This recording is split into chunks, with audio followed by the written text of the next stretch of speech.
Chapitre 2. Madame Simone retournait la terre du potager. Elle accompagnait ses mouvements d'un léger ânement qu'un profane eût considéré comme une plainte, alors qu'il n'était qu'un grognement de satisfaction, celle de l'effort accompli et du travail bien fait. Quel âge pouvait-elle avoir? Elle faisait partie de ces êtres jamais jeunes, mais jamais vieux non plus, toujours un peu bourrus quant à son cas particulier. C'était d'ailleurs cette caractéristique qui avait étonné Lounès, cette façon un peu brutale, presque douloureuse d'aborder la vie insensiblement. Elle s'en était rapprochée. Bien sûr, leur proximité géographique avait grandement facilité leur bon voisinage. Madame Simone avait, semble-t-il, toujours habité le quartier. Derrière sa maison de briques, elle avait ceint son terrain d'une haie de laurier. Un mur mitoyen dressait la frontière avec l'habitation de Lounès.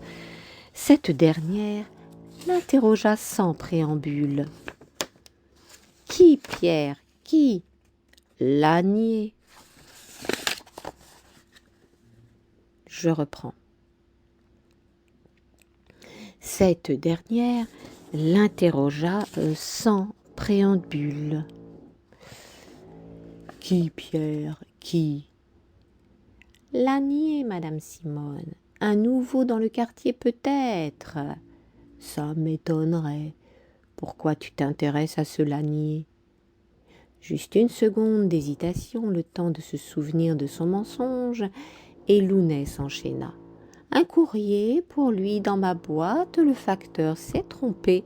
Vraiment. » Madame Simone lui lança un œil méfiant. « Que dit le courrier ? » ?»« Je ne l'ai pas ouvert. » »« Dommage. » Lounès allait répondre que la correction exigeait la discrétion lorsqu'Abel vint se frotter à ses jambes, lui fournissant une excellente diversion. « Je vais vous laisser, Madame Simone. » »« Je ne dis pas non, j'ai de l'ouvrage. Si jamais vous entendiez parler de ce Lanier, tu serais la première avertie. » Ses premières recherches infructueuses concernant tout à la fois l'auteur de la carte, l'expéditeur et le créateur de la montre accrurent un sentiment général d'inconfort et de confusion. Paradoxalement pourtant, le port du bijou non seulement lui plaisait, mais il l'embellissait, l'anoblissait. Toutefois, de légers décalages au cours de situations banales se firent sentir. Ainsi, lorsqu'après la découverte de la montre, Lounès reprit le bus, elle n'eut pas à l'attendre comme à l'accoutumée, car tout se déroula comme si l'heure indiquée par son cadran correspondait exactement à celle de l'arrivée du dit bus. Elle eut l'occasion de vérifier ce phénomène et d'attester au cours des jours suivants du caractère particulier de la montre. Le récit débuta donc par une histoire d'heures, avant de devenir celle d'un changement. Et dans le bus, comme étrangère à elle-même, Lounès goûta la découverte d'un paysage nouveau, ou du moins observé sous un autre point de vue, plus élevé, et partant moins pesant, moins angoissant, plus clair en somme.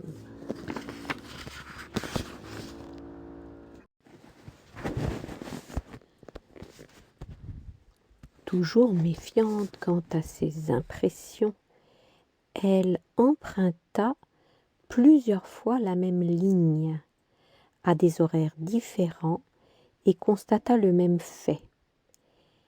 L'affranchissement d'une réalité plus ancienne, plus contraignante. Ma promesse emprunte de curieux détours, se dit-elle. Dans les jours qui suivirent, la montre ne quitta pas Lounès.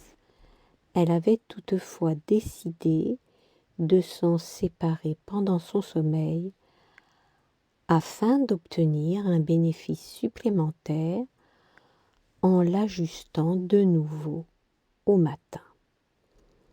Il ne fallait pas s'attendre à une succession de miracles Et Lounès n'était pas naïve à ce point. Elle admettait que l'impression initiale s'estompa, le quotidien reprenait ses droits comme avant la voix et le bijou. La bonne étoile non plus ne se manifestait guère. Au matin brumeux propices à son émission, succédèrent des matins simplement gris. La lumière réelle ne se substituait pas à l'artificiel avant 9 heures. Lounès partait travailler à la nuit et revenait à la nuit, ne croisait Madame Simone qu'occasionnellement et principalement en fin de semaine. D'ailleurs, quelle profession avait-elle exercée? Difficile à dire. Selon le mois, la saison, la couleur du ciel, Madame Simone évoquait différents corps de métier, plomberie, maçonnerie, jardinerie, diplomatie, voire même trafic de voitures.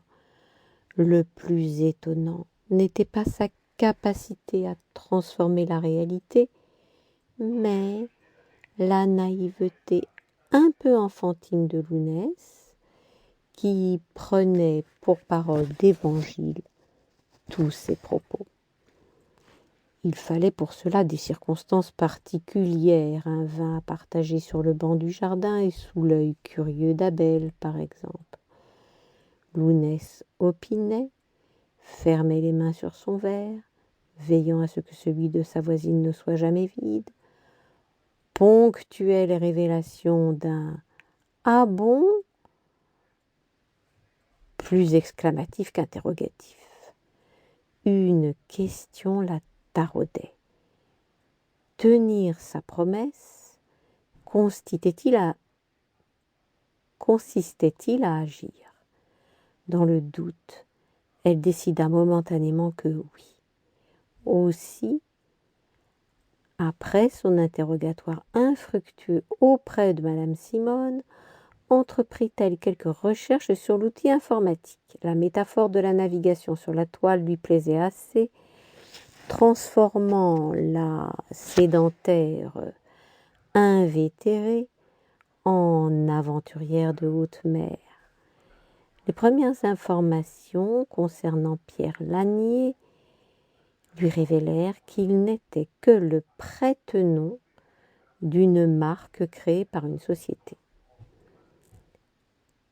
Plus méfiante que dubitative, Lounès estima qu'il devait bien se cacher une main, un visage, voire un esprit, derrière ce Pedro, puisqu'il avait eu non seulement la délicatesse de lui offrir un bijou de sa création, collection céramique en lien avec le matériau utilisé pour le bracelet, mais aussi celle de rédiger une carte, certes brève, et de la signer.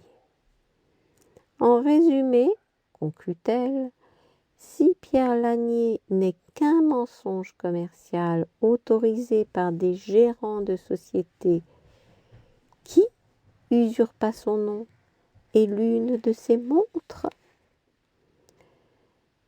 Comme les aiguilles de sa montre, les choses tournèrent en rond dans son esprit. Les mots couraient les uns derrière les autres pour s'entrechoquer parfois. Lounès les suivait, plus ou moins essoufflée. Elle avait besoin de temps, de pause entre ce qu'elle nommait prétentieusement des indices.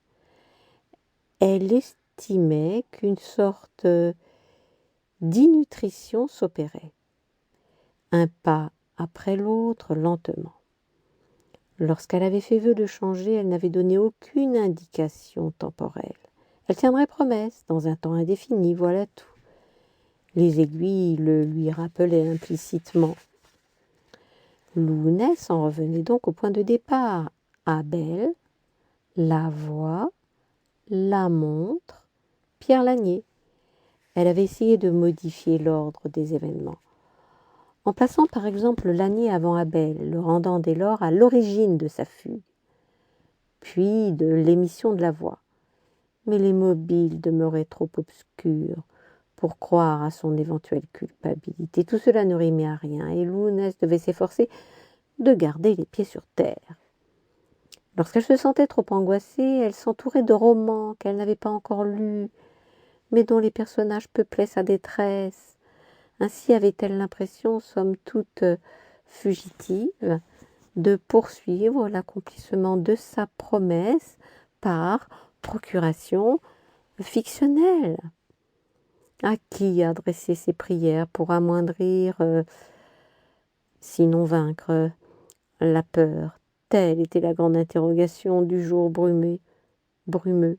Si parfois les choses semblaient s'améliorer, il suffisait de quelques heures pour tout inverser, et le Mazel Tov se perdait au fin fond du jardin où Lounès n'osait retourner. Aux phases d'action relative succédait l'appréhension du moindre mouvement. Lové dans son angoisse, Lounès rêvait alors d'être l'auteur de quelque grande création. Voilà au moins qui justifierait, sinon son existence, du moins son présent, en associant sa détresse à celle de la page blanche, par exemple. Elle s'exemptait de toute autre forme d'introspection.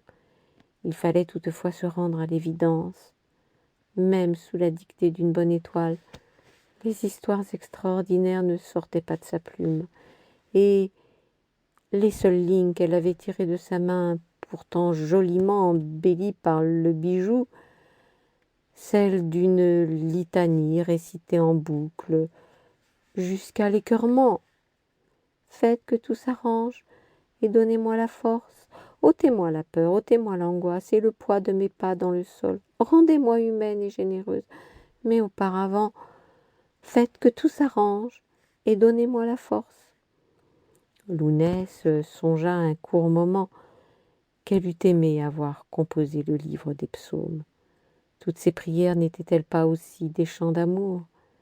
L'humanité, l'amour, compenserait-il la peur?